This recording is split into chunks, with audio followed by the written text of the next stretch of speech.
একদা এক রাজা ছিলেন। তিনি চাইতেন তার রাজ্যকে অন্যান্য সব প্রতিবেশী রাজ্যের হতে ব্যতিক্রম করতে।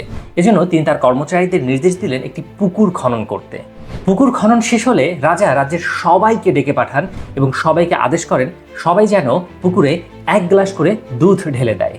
রাজার আদেশ আজ রাতের মধ্যেই পুরো পুকুর দুধ দিয়ে পূর্ণ করতে হবে এবং আগামীকাল সকালে রাজা এই অনন্য দুধের পুকুর উদ্বোধন করবেন। এক লোক রাতে পুকুরে দুধ ঢালার জন্য প্রস্তুতি নিচ্ছিল।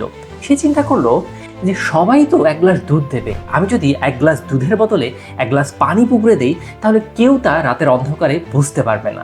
পরদিন সকালে যখন রাজা পুকুর উদ্বোধন করতে এলেন তখন দেখলেন আয় হায়, পুরো পুকুর তো জলে ভরা। প্রকৃতপক্ষে প্রতিটা মানুষই ভেবেছিল যে সবাই তো দুধ দেবে, আমি 1 গ্লাস জল দিয়ে যাই।